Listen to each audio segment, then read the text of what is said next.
degrees Celsius. That's 62 degrees.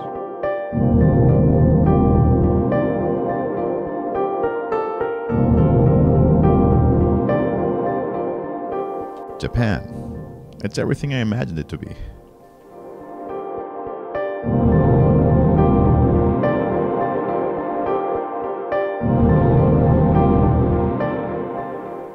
Polite, quiet, overcrowded, a high-tech mecca. Home of Toyota, Hitachi, Nikon, Canon, Honda, Sony, Nintendo, Mitsubishi, Panasonic, all of them powered by nuclear energy. Some say the ultimate expression of industrial civilization.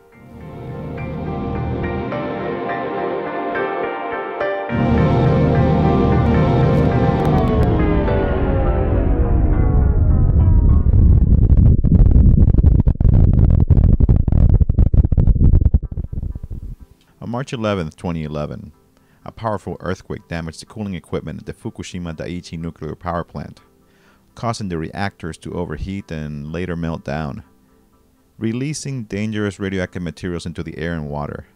These radioactive materials can have long-term damaging effects in millions of people, including cancer, and make large geographical areas uninhabitable for decades.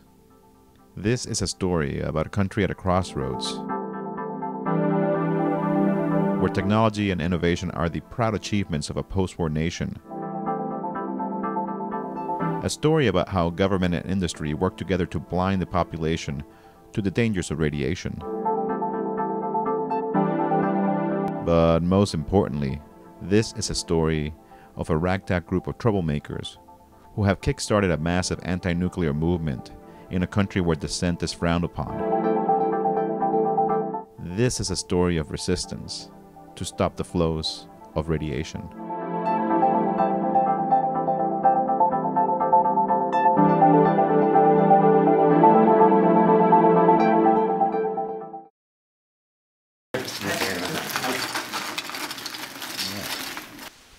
I am here to promote my film Enciv, which proposes that all of this technological prowess, the things that Japanese society view as proof of their success, should be dismantled to save what is left of nature on the planet. 9 months ago, many Japanese people would have thought that I was out of my mind.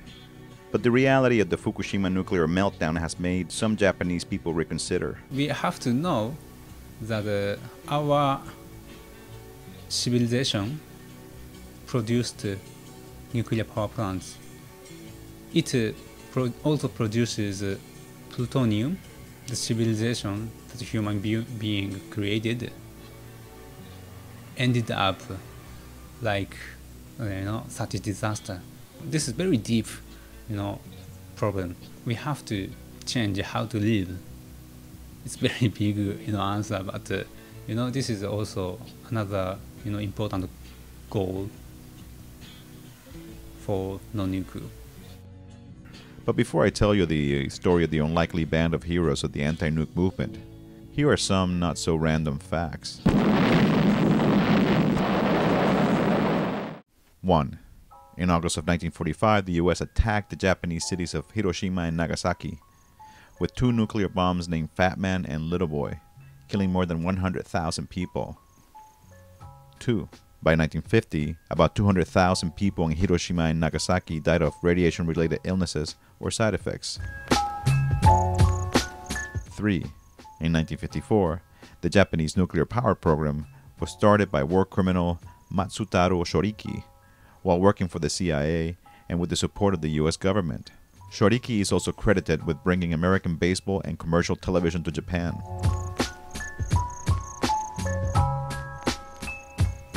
4.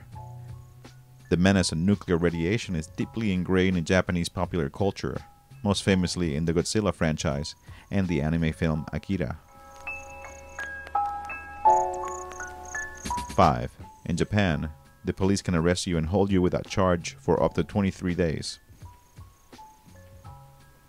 6. About 30,000 people commit suicide in Japan every year, one of the highest rates of suicide in the world. This last factoid helped explain why Wataru Surimi, the man you see sitting next to me, wrote the book entitled The Complete Manual of Suicide, a detailed illustrated guide on how to end your life. Apparently, levels of depression in Japan are so high that even with the introduction of antidepressants, the rate of suicides does not seem to diminish. Throughout my stay here, the question that kept bugging me was this: with all its wealth and technology, why are people in Japan so unhappy? No, scratch that. The question was, if the achievements of industrialization are destroying the soul and health of the Japanese, was it worth the risk to power the country with nuclear plants? As I write this, the Japanese government made an announcement that the meltdown was finally contained. That's nearly 9 months after the disaster. 9 months of radioactive contamination escaping into the world's atmosphere. That is, if you believe that the government is telling the truth. But just how bad is it?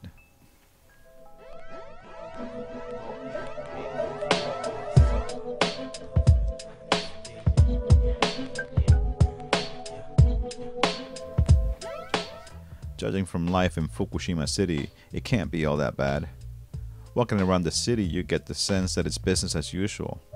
After all, Fukushima City is about 80 kilometers from the nuclear power plant, well beyond the 20-kilometer evacuation zone enforced by the government. But the problem with radiation is that it's odorless and invisible, and so it's easy for people to forget that their bodies are being attacked by radioactive particles.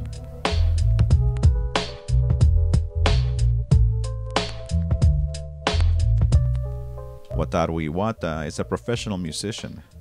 After the disaster, he left his home in Tokyo and traveled south to Kyoto in fear of being exposed to radiation. He had planned on leaving Japan permanently, but his conscience got the better of him, and instead of escaping, he moved to Fukushima City and helped found the Citizens Radioactivity Measurement Station, a group dedicated to measuring levels of radiation in food and humans. After the accident, government set the evacuation zone from 3 kilometers, then it came 5, and then 10, and it stops at 20 kilometers. And then the government says it's okay, it's safe. When I first met Wataru, he showed me some measurements on a plastic scintillator and told me that the background radiation that day was about 6 times higher than what is safe for humans, the soil about 16 times higher, and the water almost 18 times higher. Yet kids continue to play on the dirt, mothers continue to hang their clothes outdoors, and the government continues to play up the narrative that everything is okay. I want people to evacuate if they can, especially people who has little children, small children.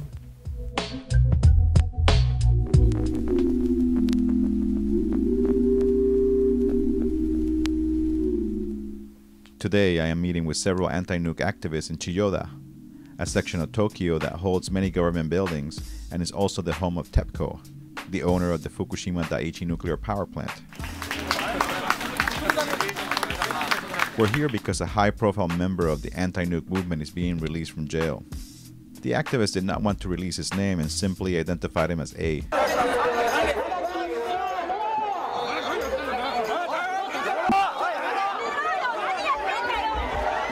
A was arrested at an anti-racist rally while carrying an anti-nuke banner. He was being held without charge for 12 days, and the day he was released, he was supposed to go to a hearing where the state wanted to argue that he be held for an additional 11 days. So his comrades were surprised and elated at his release. An impromptu celebration was held a block away in front of the headquarters of TEPCO, where activists have had a protest encampment since March.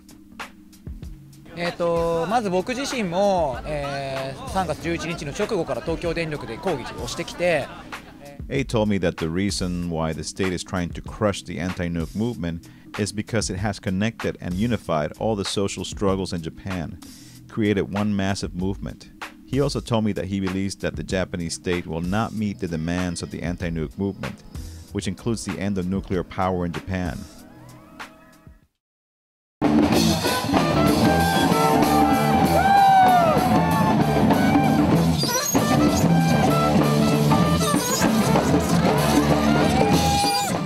Koenji, April 10th, 2011. Exactly 1 month since the nuclear disaster.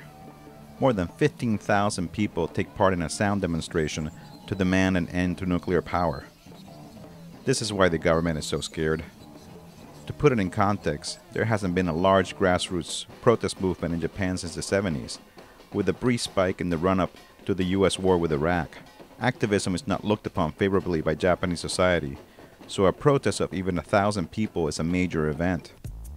The same group who organized this music-driven demonstration has pulled up similar numbers every month since the first one. The organizers of these sound demos are a variety of loose collectives. HRP, like people from a place called Koenji, which is the local location for Shiroto no Ran. And yeah, it's basically no NGOs involved. The last group Kaori mentioned, Shiroto no Ran, translates to Amateur Riot. Amateur Riot is not your garden variety activist group, but a collective of folks who opened 12 shops in the neighborhood of Koenji. The shops range from bars and restaurants to recycle shops like the one this gentleman operates. That's Hajime Matsumoto, one of the founders of Amateur Riot. He explains that public space has been rapidly disappearing in Tokyo.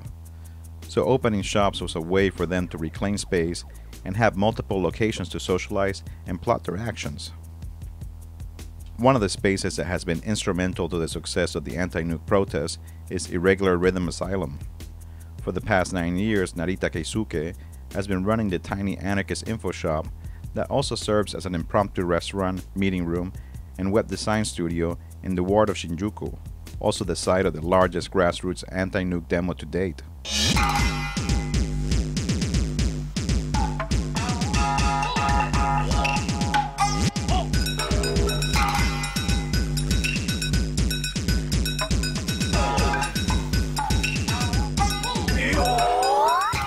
Some people want to forget radiation so they can go back to their daily life.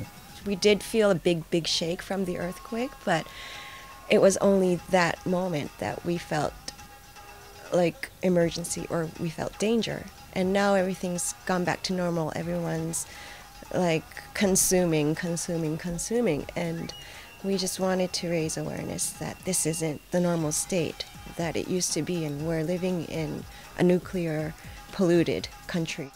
It's a no compromise movement. We want to shut down all nuclear plants in Japan and never let it open again.